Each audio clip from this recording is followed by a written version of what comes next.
hanya untuk mereka yang punya logika. Bagi yang tidak punya logika, skip aja.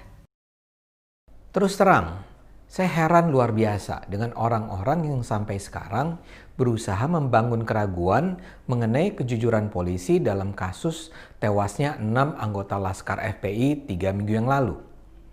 Harus ya bikin narasi bahwa yang terjadi adalah pembunuhan di luar jalur hukum. Kok orang-orang ini, orang-orang pinter loh, jadi malah percaya dengan pernyataan FPI, sebuah organisasi yang jejak penindasan HAM-nya sudah terkenal di dunia internasional. Kenapa sih orang-orang ini kepengen banget rakyat membenci polisi? Serangan terhadap polisi ini terbaca dalam pernyataan organisasi seperti Kontras dan Police Watch atau di program Mata Najwa dan narasinya, serta juga Tempo. Kalau orang seperti Refli Harun, Fadly Zon, Rocky Gerung, atau Teuku Zulkarnain, ya sudahlah. Tapi kalau orang-orang yang kita kira memperjuangkan demokrasi juga mati-matian berusaha menjelekkan polisi, kan aneh. Kita tentu harus kritis pada polisi. Tapi kalau mau kritis, ya pakai akal sehat dong. Jangan seolah-olah pokoknya polisi pasti membunuhi anggota FPI dengan cara biadab. Dan semua fakta harus diarahkan untuk mendukung kesimpulan bahwa polisi biadab. FPI seolah korban, polisi penjahatnya. Buat saya, semua penjelasan polisi sangat masuk akal. Coba kita dengar kronologi peristiwa yang disampaikan pihak kepolisian yang kemudian juga ditampilkan saat rekonstruksi di TKP. Pada Senin 7 Desember, 2 mobil polisi berusaha mengikuti konvoi kendaraan tim Rizik yang meninggalkan Sentul.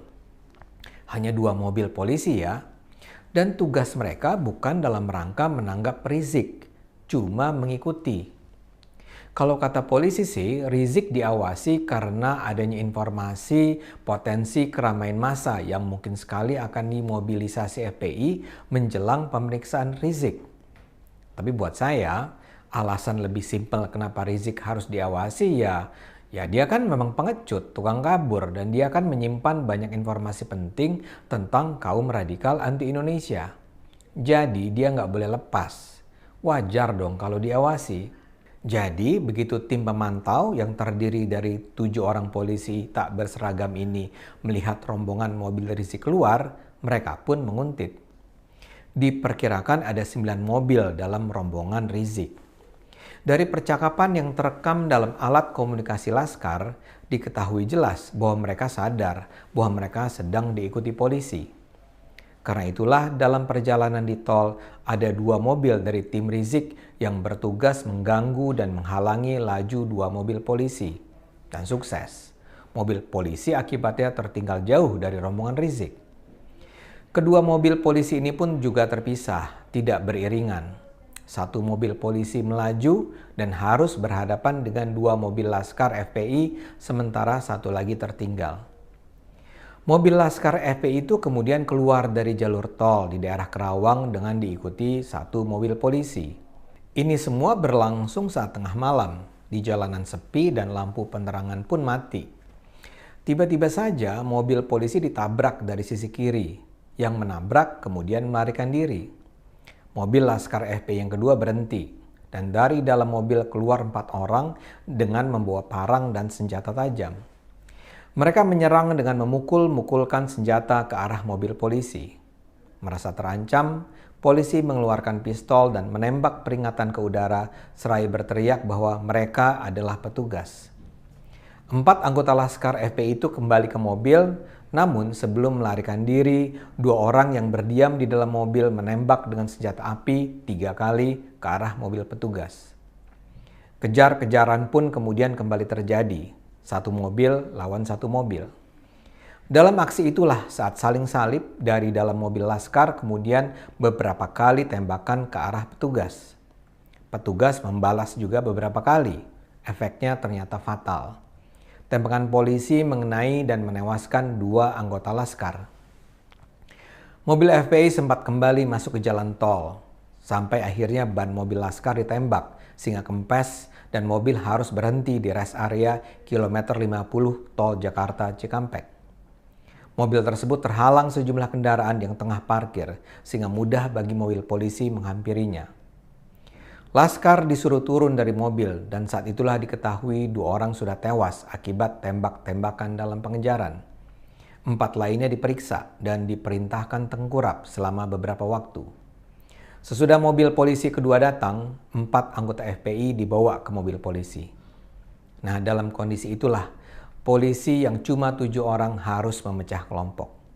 2 orang polisi membawa jenazah, 2 orang mengurus dan membawa mobil laskar yang sudah remuk, sementara 3 orang polisi lainnya membawa 4 tawanan. Mobil yang digunakan untuk membawa 4 anggota FPI adalah Avanza dengan 3 baris tempat duduk. Jadi 3 anggota FPI duduk di baris terakhir, 1 orang duduk di baris kedua bersama polisi yang memegang pistol, di depan duduk 2 polisi, termasuk yang mengemudi mobil. Laskar FPI itu tidak diborgol karena memang tidak ada borgol, mengingat tugas semula polisi hanyalah mengintai.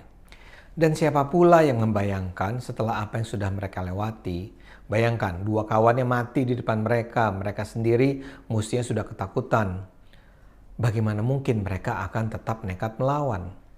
Tapi dasar Laskar FPI, ya itulah yang mereka lakukan. Baru sekitar 1,5 kilometer mobil berjalan, mungkin karena melihat si polisi sedang lengah, mereka yang duduk di baris terakhir mencekik 1 polisi dan orang yang di baris kedua berusaha mengambil pistol polisi. Bagi polisi nggak ada pilihan, Anda membunuh atau Anda dibunuh. Polisi langsung berulang kali menembak dalam pergelutan di ruang sempit.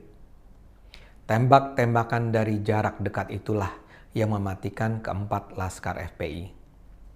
Itulah kronologi kematian 6 anggota Laskar FPI seperti yang dijelaskan polisi. Cerita itu sedemikian jelas, sehingga saya bertanya, kenapa kita harus tidak percaya? Di mana letak kejanggalannya? Dan mengapa kita harus percaya pada FPI?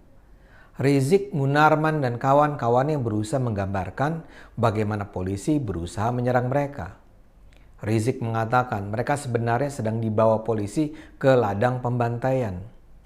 Munarman bilang yang mengganggu konvoi Rizik bukan cuma 2 mobil, tapi banyak mobil. Mobil-mobil polisi itu, kata Munarman, bukan cuma menguntit, tapi berusaha memotong. Dengan logika sederhana saja, kita bisa bantah cerita konyol itu. Kalau polisi memang berusaha menyerang Rizik, ya mereka pasang saja mobil-mobil penghambat jalan di semua pintu keluar jalan tol. Ini kok mobil Rizik bisa tidak terganggu mencapai tujuan? Sayangnya, genderang FPI ini disambut oleh kelompok-kelompok sipil.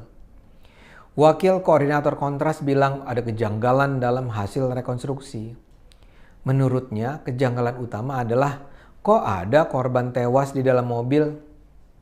Loh, memang kenapa kalau tewas di mobil? Koordinator Indonesia Police Watch juga bilang ada 3 kejanggalan dalam penjelasan polisi. 1, kok anggota FPI itu tidak diborgol padahal ketika Rizik ditahan saja langsung diborgol. 2, kenapa dipaksakan semua ke dalam 1 mobil sehingga overload. 3, kok polisi harus menembak untuk melumpuhkan anggota FPI yang tidak bersenjata?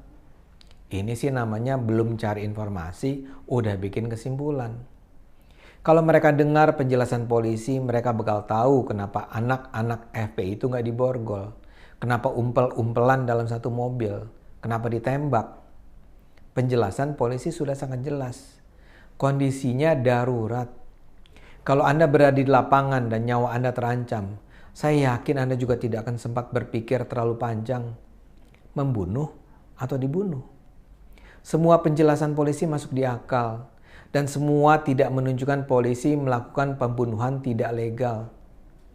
Tapi begitulah, teman-teman aktivis demokrasi ini mungkin saking traumanya dengan kasus-kasus di masa Orde Baru, merasa pokoknya polisi tidak boleh benar, harus jahat. Begitu juga media yang sudah saya sebut.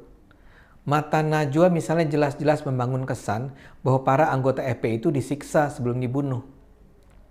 Najwa bahkan bilang tim Najwa sudah melakukan pemeriksaan tubuh korban. Hasilnya beda dengan hasil pemeriksaan tim forensik Polri yang sudah menyatakan bahwa ke-6 anggota FPI mati dengan 18 luka tembak. Kata Najwa, selain bekas tembakan ada tanda-tanda kekerasan lain. Menurut saya tuduhan serius itu harus bisa dipertanggungjawabkan tim Najwa.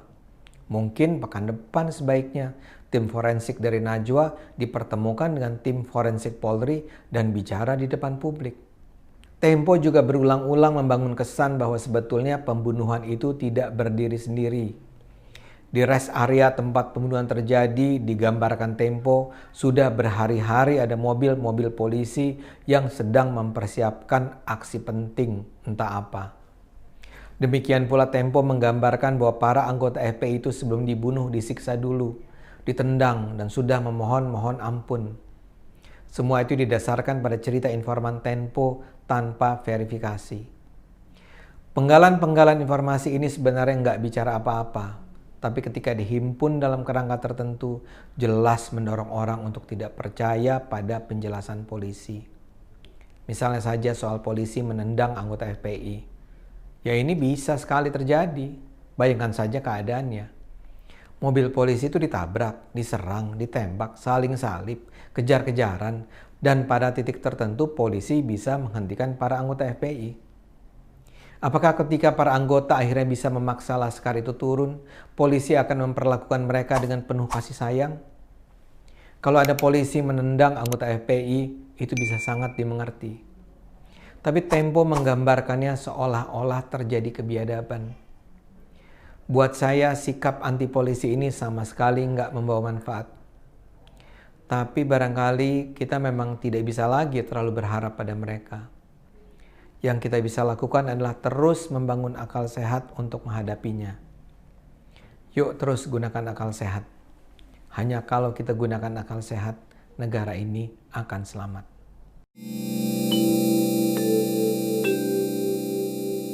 Video ini hanya untuk mereka yang punya logika.